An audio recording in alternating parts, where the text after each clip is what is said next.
And here we will begin our night with the presentation of the Employee of the Month for January. Normally we would do this at the second council meeting in December, but since we have no second council meeting, we wanted to recognize Ruben a little bit early.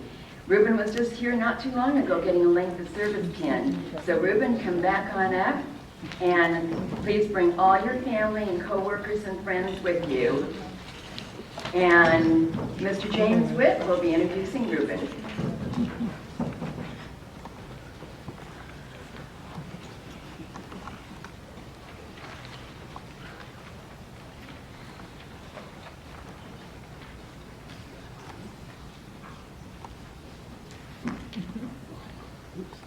My name is James Witt. I'm the Assistant Director of Public Works.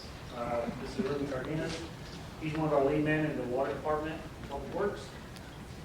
I was sitting the other day trying to think of something inspirational and motivational to say, and then the light turned green and the guy behind me honked, so I really don't have anything for you. So, you got anything you want to say? No, I'm kidding. Ruben, anything. My wife, Maggie. My son, Bruce. My daughter, Jocelyn. She wouldn't shake my hand. She's shy Smart woman. until she warms up. My daughter, Bianca. My mom, Elva. And my brother, Jesus. Just a few weeks ago, Ruben was up here for his 15-year service there, and Hal gave that presentation. And one of the things Hal said was he was honored and privileged to get to work with guys like Ruben in our public works department. And that's very hard for us. These guys work very, very hard every day, rain or shine, hot or cold, snow or rain. I mean, it's really hard work, and they do it every day, and sometimes every night.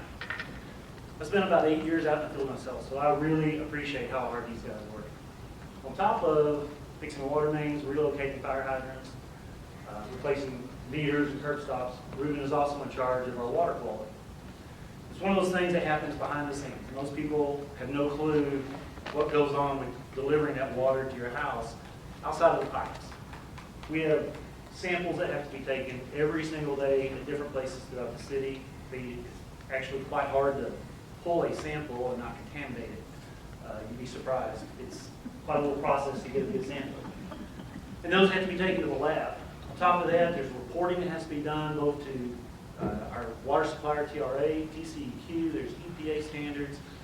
There's a lot that goes into that, and for the most part, it goes unnoticed. It just happens without anybody ever knowing. Usually when the public hears about it, it's when something bad's happened. So talking about tonight's good because nothing bad's happened. Ruben has done a very good job. On top of that, Ruben, and one of the things in public works, I know the police and fire, last time I was here, they talked a lot about their training and the licenses and things that they had. People don't realize that public works is the same way. I put my glasses on for this. Ruben has his water distribution B license. You have to have 5 years of field experience and 100 hours of classroom time. He additionally has a groundwater B license, which is another 20 hours of classroom training. His wastewater collections license, class 3, which is the highest license you can get. That was another 40 hours. He also has his customer service inspector's license. It's kind of CSI. It's also another very hard thing to do. Occasionally somebody will call because the water tastes funny to them, or it's got air in it, or there's something going on that they're not quite sure about. Ruben's been trained to go out and talk to these people and explain to them what's going on, check the water, make sure everything's okay with it, kind of talk them through the process of how our water gets delivered. Sometimes that causes error or other things to happen, but hopefully there's nothing wrong with it. So far, we haven't had any issues. He's also had backflow training. Additionally, he's working on his waterworks license. Back to this B license, I can tell you I know quite a few people that have tried for years to get their license and they can't pass the test. It's quite hard. The A waterworks license is the highest you can get. With that one test, another 40 hours of class, he'll get his A surface water license, his A groundwater license, and his A distribution license. How hard that test is even with a master's degree, you still have to do 5 years of field work to get it. It's very, very hard to get. On top of that, he goes to school at night. He's about to get his associate's degree, and then he's going to go on and get his bachelor's. I don't think a week's gone by that I hadn't gone into Ruben and said, okay, here's what we got to start doing. So we've increased a lot of things that we do. I rely on him a lot every day. He's one of my bright shining stars among many. Thank you very much. Well deserved.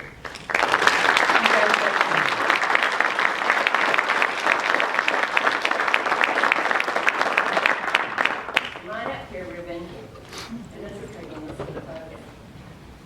This is the certificate for you, recognizing you for the month for January. Congratulations. And you're the first one. How awesome. That will hang in your department for actually next month and a half. So you get it longer. And it's very hands and hands. So right on your side. That one's for you. Yeah. Yeah, thank you. Thank you for being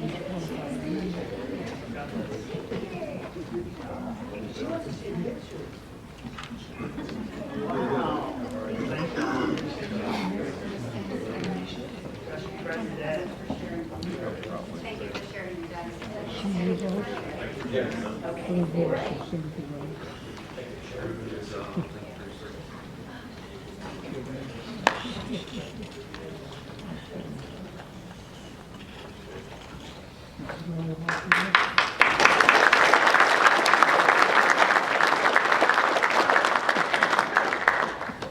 Next, we have the honor of presenting 3 service pins, all for 15 years of service. First, I'd like to ask Mr. Scotty Bowman to come up here with his family and friends and co-workers and everybody that's here. Everybody that plays golf is touched by Scotty. Megan, I think you should come up here with Scotty too.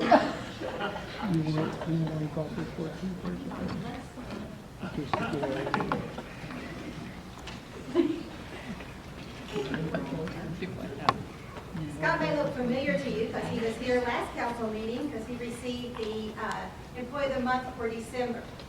Scott has been with us for 15 years. He started actually with us in 1999 when he came and was an assistant superintendent, and he left after a year and went to Munster. Came back when we were looking for a head superintendent a year later and has been with us ever since then. Scott graduated from Charlton with a horticulture and landscaping design degree and has put that to work for us for the last 15 years to make us one of the top-rated golf courses in the area. Scott is from Glenrose, where I think that's the only place they grow those superintendents. He is the third. Chris Barker was with us at one time, who was also a Squaw Valley person, and so Scott is our third superintendent from there. He has a wife and 3 sons, and his wife understands his dedication to us, and we appreciate her very much. She's not here this evening, but that is a tough job as much as he is gone, especially during our renovation.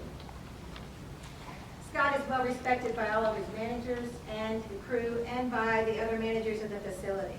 You could not ask for a better attitude than what Scott has. It is I can do that for you. That's not about me. I can dig a hole. I can do anything. He's with his guys doing that. He does everything that has been asked of him plus, and we could not ask for a better person on our team than him.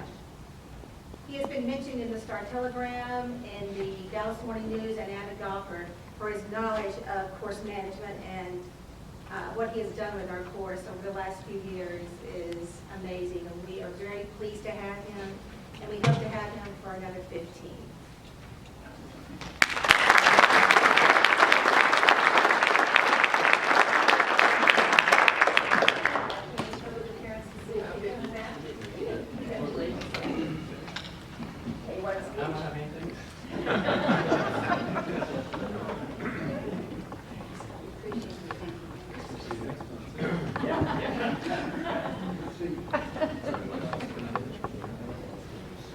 Well, and now we'll have the whole back wall coming down here. So we'll ask Mr. Robert Hopkins and Mr. Brad Schupak to come down with your fellow firefighters, your families, your children, your friends. Come on down.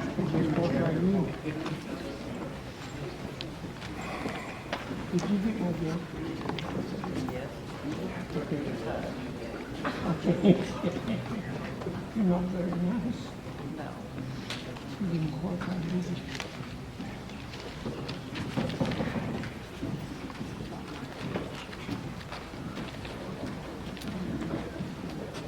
Well, Mayor, council, and audience, it's my pleasure to recognize these two gentlemen tonight for their tenure with the city. And we'll start out with Robert Hopkins. He's married with 3 children, but they were just doing live duties and the oldest is in Buffalo College. okay. So your extended family is spread out through here. Sometimes dysfunctional, but works out in the end. But tell you a little bit about Robert. He and Brad both hired in December of 1999. Robert is a firefighter 2 paramedic with our department, and he is also on the Northeast Fire Department Swiftwater team and hazmat team. And those of you that have been here in the past, I've explained that to you, but that's a 14-city coalition that is in Northeast Tarrant County.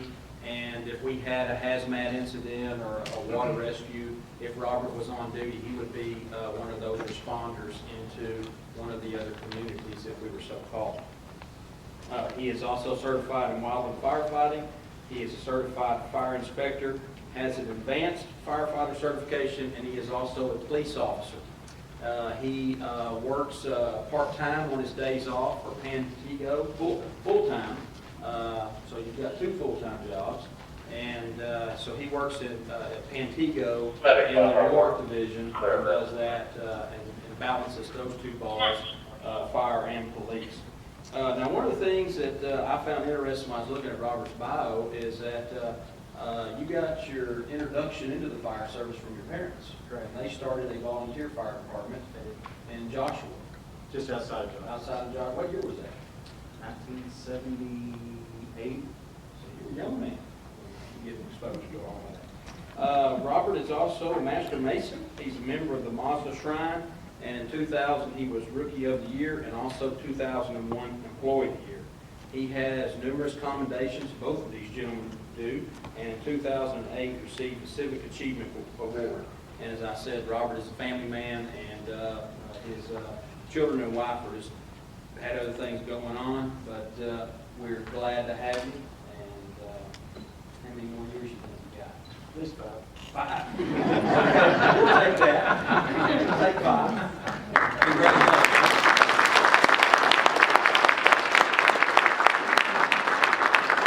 And next we'll move over to Brad Schupak and let you introduce your family. All right. This is my wife, Michelle. Okay. This is not my oldest. My oldest is away at college, Taylor. This is the oldest girl, Brianna, our youngest girl, Brianna. It's the oldest boy. There's a lot of them. And the youngest, Braylon. And your oldest is at Mary Hardin Bailey. Mary Hardin Bank. So, congratulations on that. Brad is a firefighter 2 paramedic as well. And as I said earlier, he hired on in 1999. Brad is a member of our Honor Guard, and you have been involved in the Honor Guard since inception, is that correct? And the Honor Guard is involved in sometimes not too happy of activities. If we have hopefully we never have this, but if we have a firefighter death or a retired firefighter that passes away, or even neighboring departments sometimes will call us for assistance if they've had some type of tragedy or loss in their department. And then we also, the Honor Guard does from time to time some more festive occasions, but for the most part, Brad has been heavily involved in that since day one. And I do not recall, what was the year of inception of our Honor Guard? Do you remember? Chief Morris? 04. So been doing it for 10 years. A couple more things I want to tell you about Brad. He has received Distinguished Unit Awards in 2005, 2009, and 2011. He also received a Civic Achievement Award in 2009. Couple things that outside the fire department, when Brad is on his time off over the years, Brad has a passion of football. And Brad played semi-pro football for the Dallas Defenders for several years. And during that time, you played you were a player and a coach.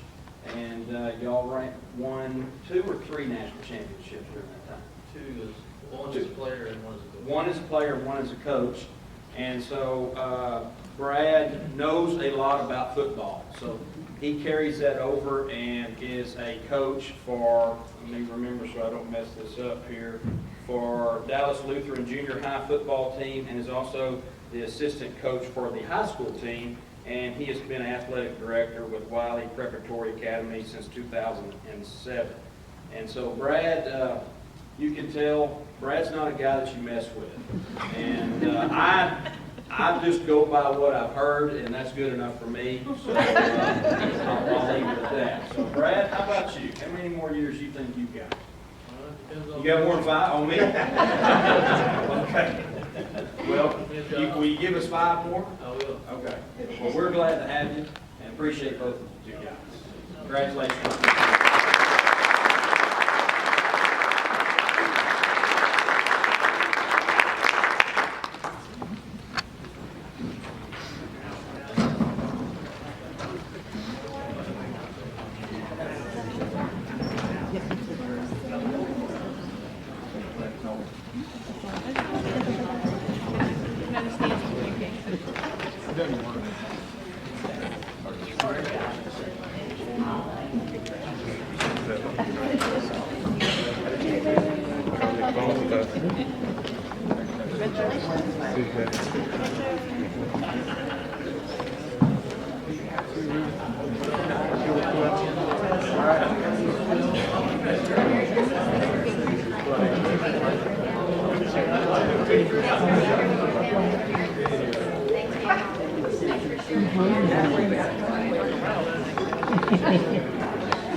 Trust me.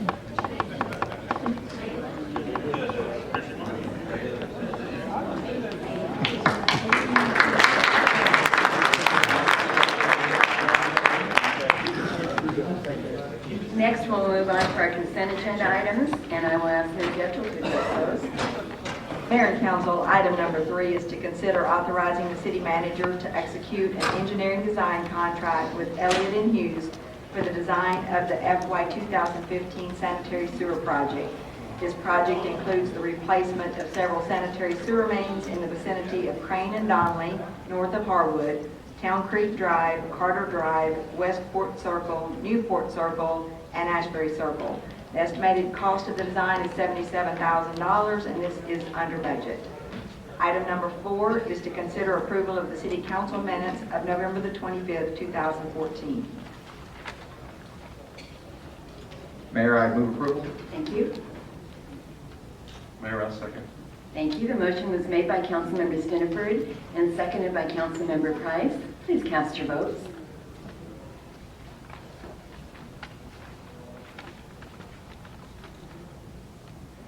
The motion passes.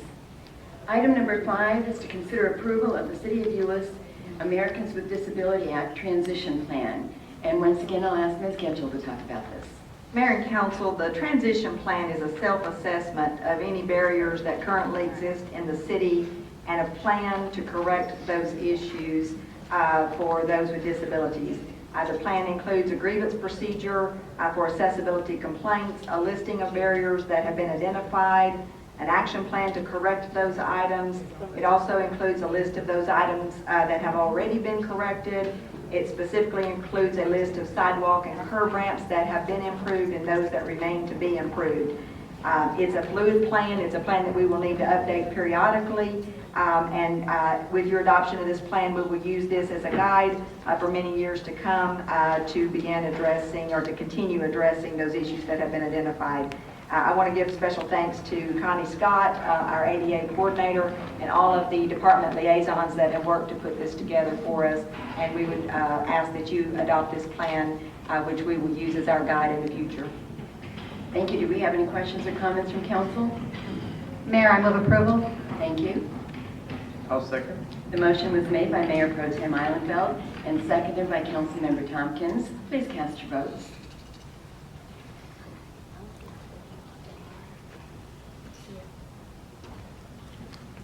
The motion passes. There will be no action taken this evening on item number 6. The developer has asked that we withdraw that resolution at this time, and we'll bring it forth at a later time. Item number 7 is to hold a public hearing for a specific use permit number 14-13 and consider first and final reading of ordinance number 2048. At this time, I'll open the public hearing, and I'll ask Mr. Collins. Thank you very much, Mayor. As you indicated, the location of the subject property is at 401 South Industrial. The property is zone C2. It is located on the east side of South Industrial. You can see the reference to Signet Drive. The applicant is Mr. Al-Jaban. He is, I don't believe, with us this evening as the owner of the small business. He oftentimes, he always stays at the business and was not able to join us at the Planning and Zoning Commission either. In any event, the name of the business is 10 Minute Oil Change. They are actually seeking renewal of a specific use permit. The conditions that are identified in your agenda communication are the same as were included in the original application, being tied to the owner and to the business name. The specific types of services that are provided through the business are already also rather identified in the agenda communication, and is typical with all automotive services businesses. All of the activity associated with the business is to be done internal to the building. The Planning and Zoning Commission is recommending that you approve the specific use permit and that it be applicable for an additional 1 year. Thank you. At this time, I'll ask if there are any proponents. Are there any opponents? Council, do you have any questions or comments? Mayor, I do have a comment.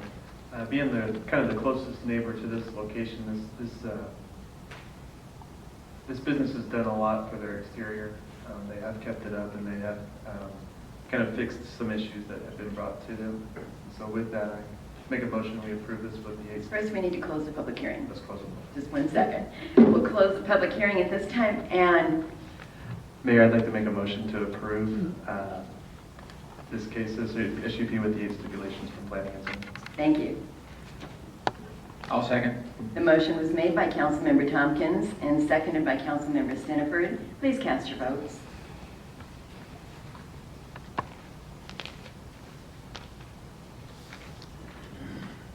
The motion passes. Item number 8 is to hold a public hearing for a specific use permit number 14-15 and consider the first and final reading of ordinance number 2051. Thank you, Mr. Collins. Thank you very much, Mayor. The applicant is Fred Nurkey, and I know that he is in the back row there and has joined us and would be available for any questions that you might have. He is the owner and representing the business that would be known as TLS Auto Specialist. They are proposing to locate in a 5,000 square foot building at 1108 West Parkway. You can see on the map this would be between Highway 10 and Pipeline to the north on the west side of West Parkway.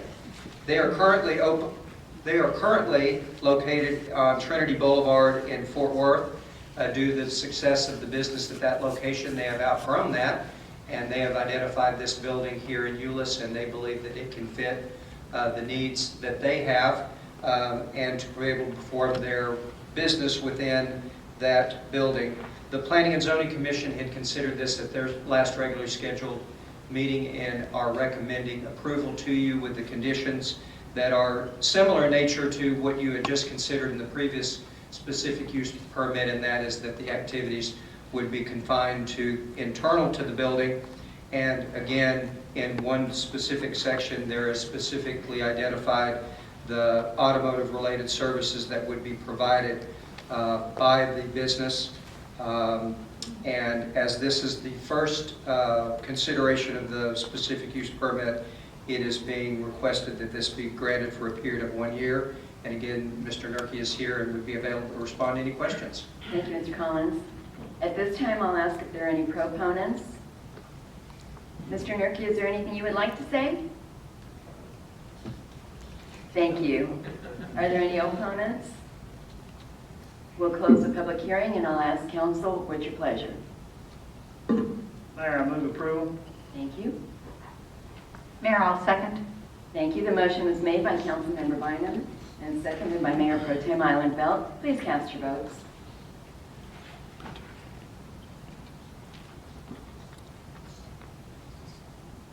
The motion passes. This is the time we come to public comments.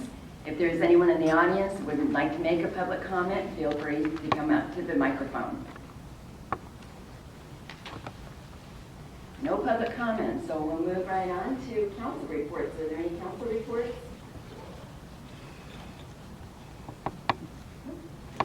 Mr. McKamie, oh, excuse me, Mr. City Attorney, do you have a report?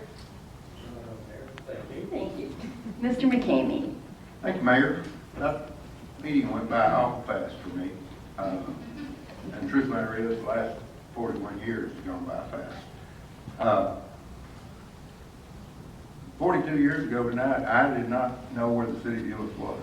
I never heard of the city of Euless. I'd heard of HEB, the school district, and I was born in Austin, and so HEB was a food store. I didn't even know about HEB. Little did I know, within just a very few months, I would come to work here, and I would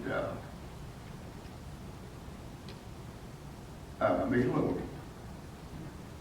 freckle-faced girl, and that would be the two loves of my life. One is the city of Euless, and the other one was Paula Devane.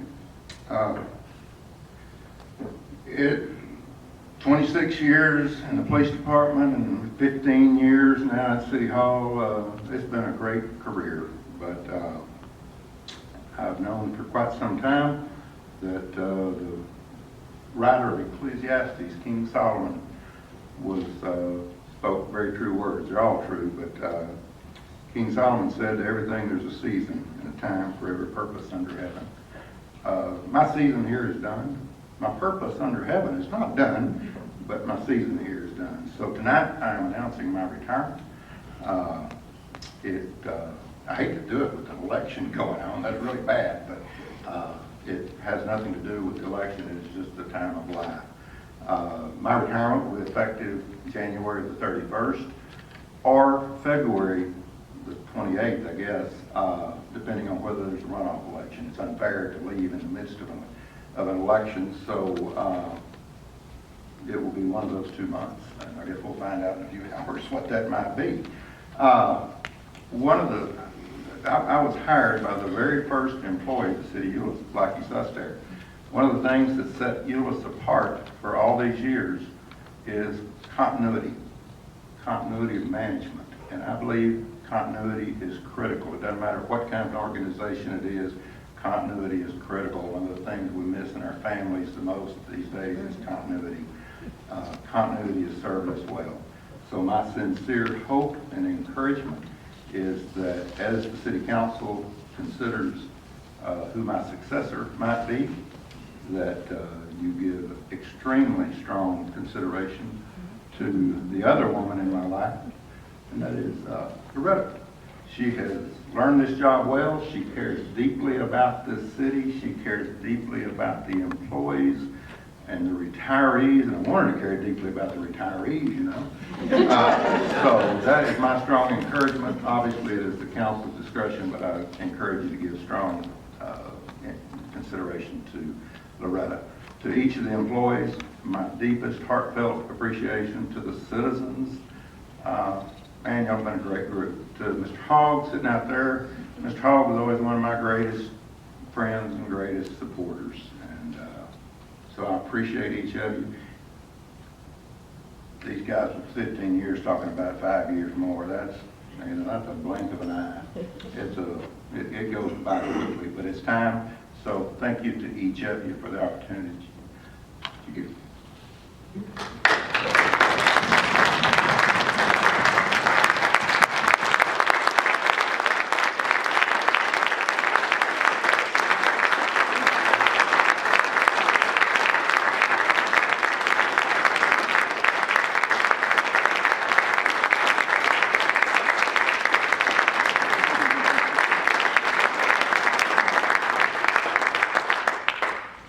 With that, he did a much better job holding it together than I thought. Now I'm going to have to hold it together as I adjourn my last meeting with Gary McKamie by myself.